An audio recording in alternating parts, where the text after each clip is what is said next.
lost in night, in the wood, shadows fight.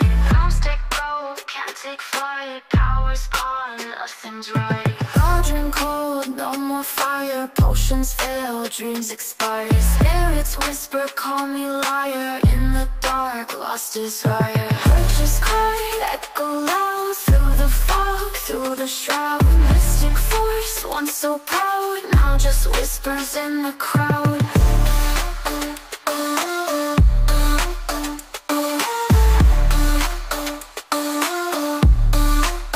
Babalan TV. Hello Aries, welcome po sa inyong reading. So this is for January the 22nd to January the 31st reading. Para po sa mga bago, don't forget to click the subscribe button, smash the like button, comment below kung kayo po ay nakaka-resonate, and hit the notification bell. Kung gusto niyo pong sumali sa ating live sessions, dun po yan sa ating kabilang channel, that is Babaylan TV. No? Yan po ang ating unang channel catered for our international audience. At nandun na rin po yung January the 22nd, 31st reading. Ibang reading po yun. So kung hindi kayo nakaka-resonate dito, baka nandun po ang inyong reading. Aries, I want you to know that this is a general reading. So you may resonate with the entire reading or you may resonate with some bits and pieces of the reading. Take what's only yours. Magsimula na tayo. Hope. Harmony. Choose wisely. Ayan. So punong-puno tayo ng pag-asa, no? Punong-puno tayo ng maraming gustong gawin sa buhay. Siguro marami tayong aspirations, dreams, no? Ang nagkakataon lang is hindi, kumbaga meron tayong dapat sa isang tabi or i-pause muna kung hindi isang tabi, no? Kailangan natin mamili ng priorities, no? Pwedeng ang priorities natin is ang ating kinabukasan, ang ating career, ang ating finances, ang ating pagsasama, no? Ang relasyon, no? Pero ang nakikita ko dito, but you have to make a certain decision kasi parang hindi siya akma pagsabay-sabayin. Hindi naman sa hindi mo makukuha, no? Kaso parang hindi siya tamang gawin, no? Hindi siya nasa timing, kumbaga, gawin kung ito ay sabay-sabay. Dapat merong mauuna, no? Huwag tayong maging ningas kugon. Ayun ang sinasabi ng ating core, no? With the 10 of Pentacles, the 10 of Swords. So, career nga ba muna and finances? Dahil, or ang uunahin nyo is relationship. Dahil for a few numbers of you, meron kayong kailangan isang ihinto, no? Kumbaga i-pause, i-box muna, no? Whatever this abundance is, the 10 of Pentacles, abundance may also differ from different people, no? Abundance may mean literally money, literally yung career, pwedeng itong relasyon, no? So parang kung ano yung pinaka-abundant, no? Parang yun ang medyo hindi naman sa wag pagtuunan ng pansin, no? I-less natin yung attention. Yun yung sinasabi ng card.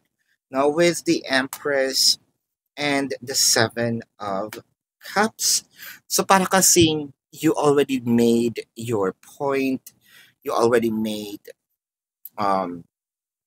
your mark, no? So it's time for you to look forward, change the course ng direction.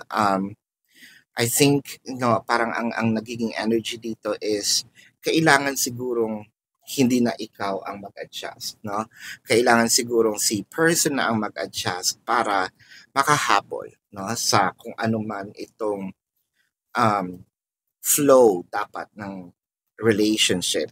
Kasi you have given a lot of your time already, no?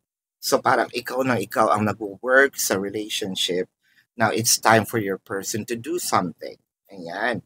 With the 3 of Cups, the 4 of Swords, and the 2 of Wands. So ang nakikita natin dito, I think that you were, I don't wanna say you're stressed, o sige sabihin na natin stressed, but that is just for a few numbers. So if you wala pa naman siya dun sa point na super stressed, kung meron man mga challenges, this is more of the exhaustion, no? Exhaustion, dahil sa dahil sa dami ng gusto nating gawin, dahil sa dami ng direksyon na gusto nating puntahan, no? I think meron tayong napapabayaan, which is something very important to us, no? Parang masyado nating inuuna siguro itong relationship, wherein napapabayaan na natin ang ating social obligations, no? Whether it is to our friends, family members, no? I think na parang sumobra ang focus natin dito sa relationship, no? So with the two of wands, I feel like kahit naman kaunti, no? I think meron parating ditong isang invitation, parating na isang event, no? I think that you have to na parang sabihin mo, okay, I'm going out with you guys, no? Parang I'm going to have a break, no? Ayan. With the 9 of Wands, the 7 of Wands. So, ang nakikita natin dito, nagkakaroon na ng void, no? Yung puso natin. What I'm trying to say here is, kasi meron tayong mga ginagawa na hindi naman natin nakukuha, na hindi nami-meet, no? Itong ating expectations.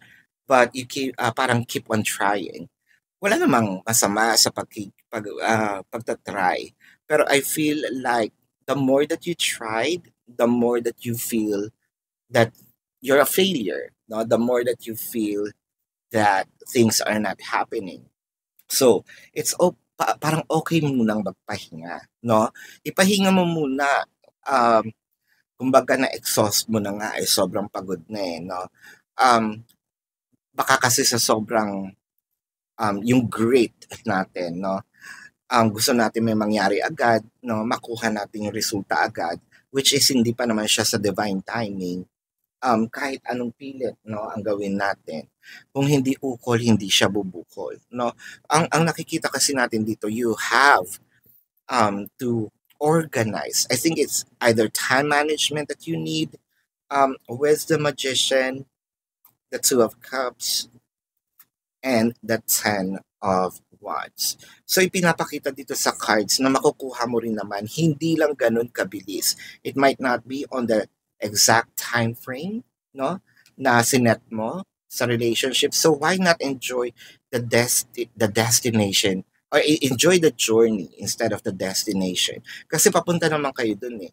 Yun nga lang, ang journey is parang may mga ups and downs, no? May mga struggles, and that's okay. There's no perfect relationship. Kaya ang pinakamaganda dito is wag nating, kumbaga, let's cherish every moment, whether it's good or bad. If you're going to look at it in a different perspective, no? Makikita mo na, kaya pala ito nangyayari, it's because of this reason. Maybe you are not seeing the reason now, but you're going to see the reason in the future. So ang nakikita natin dito with the 10 of Wands is more of our own struggles to pursue, our own struggles to make it happen, no? With the Page of Pentacles and the Queen of Cups. So kaya tayo siguro nandito sa nanonood, no, ng tarot reading, para magkaroon ng advice. With the Page of Cups, you're trying to look at it on the social media, with the Queen of Cups in here to look for advice on how to grow the relationship, not to feel sad, not to feel lonely, but what the energy is saying here is, siguro it's time to wag iwan, no? Hindi ko sinasabing iwan ang relasyon, but try to create sub-life for yourself. You know, kung busy naman tong si person, then try to mingle with your people, no? Try to mingle with your family members, no? Huwag tayong laging nakafocus kasi parang sigurong nasasakal.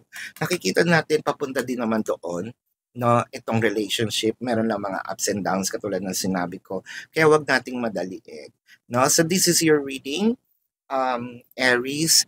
Tignan natin ang zodiac sign, no, ng inyong person. Pero bago natin gawin 'yan, gusto ko lang sabihin sa inyo na meron kung okay lang po sa inyo na magtanong, no, ng regarding sa reading or regarding po sa inyong personal life. Pwede naman kayo magtanong dito sa ating comment section as long as the question po is answerable by yes or no. No?